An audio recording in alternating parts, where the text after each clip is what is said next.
Now, the Three Martini Lunch with Greg Corombos and Jim Garrity.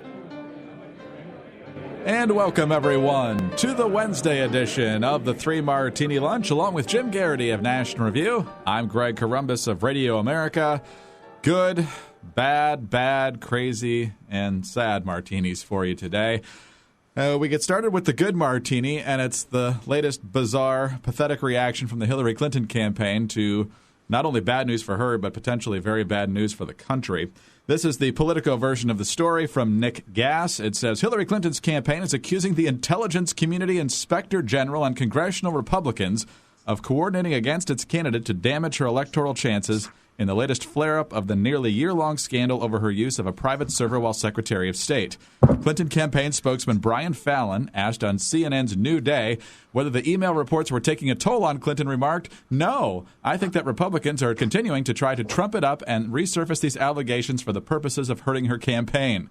Fox News reported early Tuesday that Intelligence Community Inspector General I. Charles McCullough III, in a January 14th correspondence to the Senate Intelligence and Foreign Relations Committees, said that agencies had found messages related to special access programs, an even more restricted classification category than top secret. When Allison Camerata of CNN pointed out that the Inspector General is not a Republican, Fallon said, quote, "Actually, I think this was a very coordinated leak yesterday because 2 months ago there was a Politico report that directly challenged the finding of this Inspector General, and I don't think he liked that very much. So I think he put 2 Republican senators up to sending him a letter so that he would have an excuse to resurface the same allegations he made back in the summer that have been discredited." So, Jim, talk about trying to bury the story with a made-up excuse about this. Either these emails exist or they don't, and it's pretty obvious that they do. So the Clinton campaign, once again, trying to create a conspiracy out of nothing. You know, Greg, if this sounds like deja vu, you feel like you've heard this kind of excuse from the Clinton team before, it's because you have. Once again, it's the vast right-wing conspiracy. Now, she's been found with this ton of material on her server, and remember the first excuse was, no, there was nothing inappropriate about it, and then it was, well, it wasn't classified, and then, it wasn't labeled classified, and then it was, the complaint, she may have sent that fax to somebody telling him to send classified information and take the header off, but she totally didn't mean that. And now the Inspector General is out to get her because she's trying to help the Republicans. Do you notice that every single time, like if you're Hillary Clinton, why do you keep running into these vast right-wing conspiracies? Why is the FBI out to get you? Why, it's like that saying, if you're driving and everybody's passing you on the left, they're the jerk. And if everybody's passing you on the right, you're the jerk. If everywhere you go, Hillary Clinton keeps running into people who keep getting together and baselessly charging that she's violated the law and that something inappropriate is going on, maybe it's you, Hillary. Maybe it's not just you just happen to run into terrible people everywhere you go. But that would require taking responsibility, and of course she can't do that. And of course doing so would derail her presidential campaign. So now we all, every good Democrat has to line up and believe, yes, the Inspector General is this terrible partisan who runs around making baseless charges, and he's totally a stooge of the Republicans. And here we go again, Greg. The good news is that we're exactly 1 year away from Obama being out of office. So, folks, you've made it 85% of the way. Whether we'll be happy in a year is another story. Let's go to a double-barreled bad martini now to make you less excited about that. Let's start with a weird day in Iowa on a number of fronts, starting with I believe he's now 6th-term Iowa governor. He served 4 terms back in the 80s and 90s, and now he's back in his second stint, in his second term as governor. Terry Branstad, for the most part, has stayed out of the fray in the Republican primary. But yesterday, at an event promoting renewable fuels, he decided to not only join the fray, not by endorsing someone, but by telling everyone in Iowa who not to vote for. That would be Ted Cruz, and here's why. And I think that Ted Cruz is ahead right now, but what we're doing is we're trying to educate the people of Iowa. He is the biggest opponent of renewable fuels, and he actually introduced a bill in 2013 to immediately eliminate the renewable fuel standard. He is heavily financed by big oil. So we think that once Iowans realize that fact, they might find other things about him attractive, but I think it would be very damaging to our state, and that's the reason why he hasn't been invited to this, because he hasn't supported renewable fuels, and I believe that would be a big mistake for Iowa to support him. Branstad conveniently leaving out the fact that his son works in the renewable fuel industry. So there's a little bit of action there, too. So basically the argument there, Jim, is that this is a huge government program, but it's good for Iowa. So let's condemn the conservative who's against the big government action since it seems to benefit us in a crony capitalism sort of way. Then later in the afternoon, of course, the worst kept secret in Iowa was Sara Palin joining the Trump campaign. Thank you so much. It's so great to be in Iowa. We're here just thawing out. Todd and I and a couple of our friends here from Alaska lending our support for the next president of our great United States of America, Donald J. Trump. So Sara Palin, kind of an awkward performance, to say the least, almost Saturday Night Live-esque in a lot of ways. She made one good point, though, along the way, and that's that this is her quote, GOP majorities handing over a blank check to fund Obamacare and Planned Parenthood and illegal immigration that competes for your jobs and turning safety nets into hammocks and all these new Democrat voters that are going to be coming on over the border as we keep the borders open and bequeathing our children millions in new debt and refusing to fight back for our solvency and our sovereignty, even though that's why we elected them and sent them as a majority. So obviously you can dig into the details on those issues, but we've said largely that the Republican majority has been a disappointment over the past year or so. But then she goes and says something like this. When we're talking about bankruptcies in our federal government, debt that our children and our grandchildren, they'll never be able to pay off. And we need to stop the self-sabotage and elect new and independent, a candidate who represents that and represents America first. Finally, pro-Constitution, common sense solutions that he brings to the table. Donald Trump has never offered a solution for the debt, the deficits, or even mentioned the Constitution, as far as I can tell, Jim. So why the Queen of the Tea Party is going with Donald Trump is beyond me. Yeah, I mean, look, hurl all your rhino establishment squish weenie accusations at me. For starters, Greg, I can't help but I either roll my eyes or laugh when I say that she wants us to pick Donald Trump as the Republican nominee and the next president is because she's concerned about a national bankruptcy. Guy's been through 4 of them.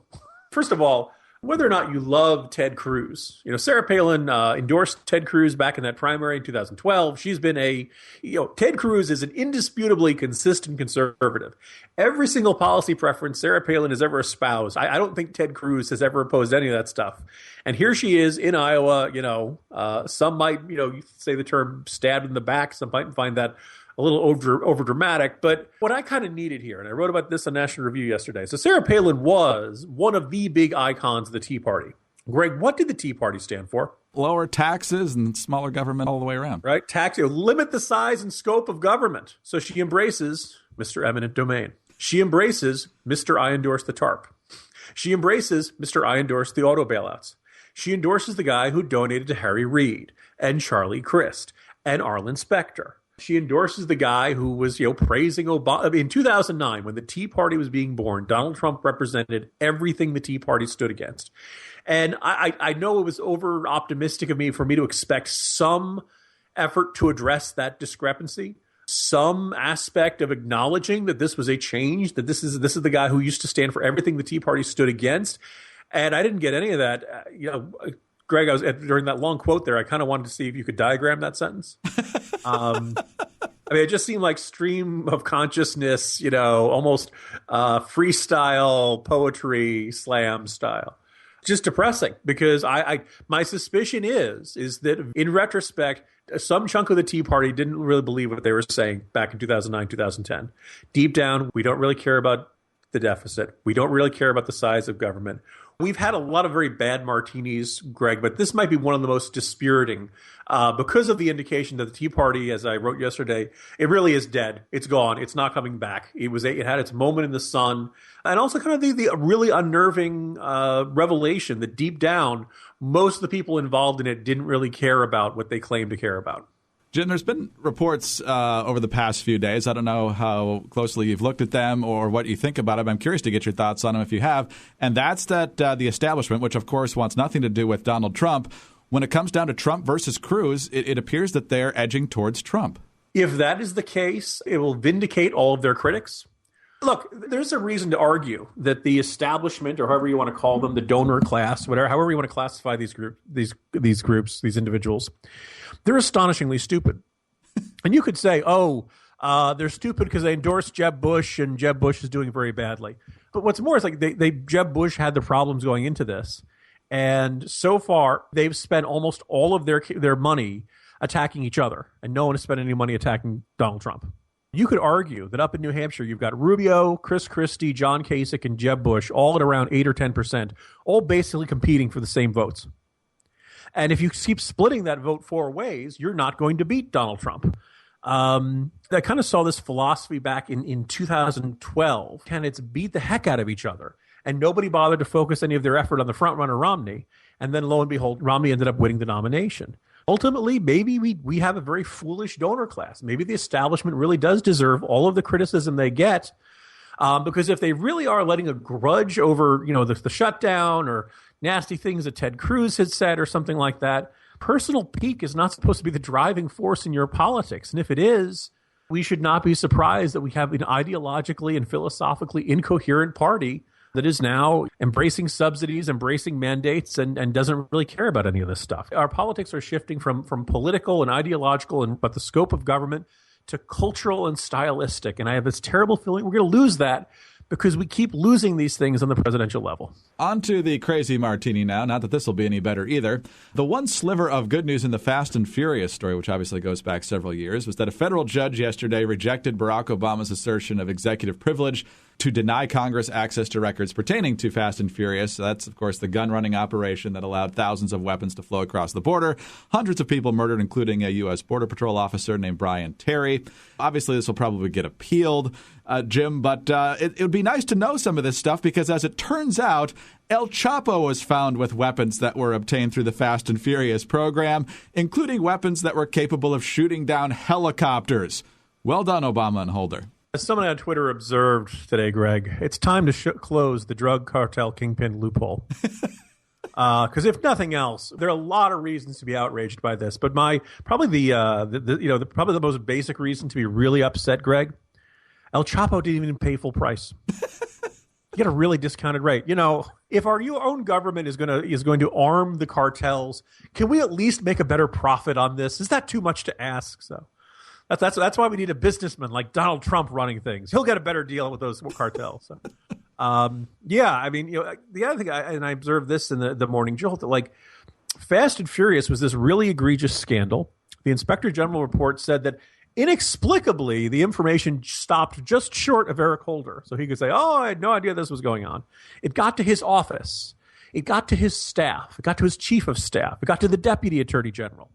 Memos were somehow in them, but somehow he never looked at those memos, and he didn't know about it. And and the Inspector General's report said, well, he really should have known, but it's mysteriously he didn't. And Eric Holder completely escaped that. And the media, basically said, okay, that issue's done. Nothing further to see here. This is not big. And of course, I had not realized this, Greg. Do you remember that crazy guy down in Texas who shut up the Pamela Geller Draw Muhammad event? Yes. One of his guns was from Fast and Furious. So we're still seeing crimes. In one case committed by Islamist. In another case, it's in the hideout of the most notorious drug kingpin in the hemisphere, and they're from the U.S. government. This should be something that generates great public outrage. This should be, we should be seeing people go to jail for this sort of thing, and we're not because this story has been deemed inconvenient to the Obama administration. So. Our candidates can talk about it. Maybe Trump will bring this up and cause another headache for the administration. But it just feels like we've seen this wholesale breakdown in accountability in our own government. It certainly does. And as we mentioned, all the bad news yesterday that happened politically, it's important to note also the tragedy that occurred yesterday. Braden Joplin was a volunteer for the Ben Carson campaign. He and 3 other colleagues were involved in a car wreck on an icy road in Iowa. The other 3 have been treated and released. Joplin was airlifted to Nebraska and later died, just 25 years old. And Jim, I think Mike Huckabee probably put it best when it said it's moments like this where we see how trivial politics can seem sometimes. Obviously, it's still important. But when a life is lost, it really helps to put things in perspective. And to the credit of the vast majority of campaigns, all of them were very classy in response to this and actually took the time to reach out to the Carson campaign and the Joplin family. Yeah, we see tragic deaths every day. This one just kind of sticks with you because here's somebody doing something for someone they believe in, Dr. Carson. I've written nice things about him. I've written critical things about him, but I this is what democracy is supposed to be. You're supposed to find somebody you can believe in. You're supposed to feel that passion. You're supposed to feel that inspiration and hope, and you're supposed to get out there and they say knock on doors, and somebody died doing that. And as you said, it puts everything in perspective and just, as you said, a real reality check in the middle of this, what sometimes feels like the silly season of campaigns. Certainly. And whatever you think of Dr. Carson, he suspended his campaign, went to Nebraska, met with the family, has said, I've done this as a doctor many times with people in difficult conditions and people who pass away. It never gets any easier. And Jim, obviously we weren't there, but I can't imagine any candidate who would be more gracious and more helpful at that time than Ben Carson. On that note, we will reconvene tomorrow for the Thursday edition of the 3 Martini Lunch. Please join us then.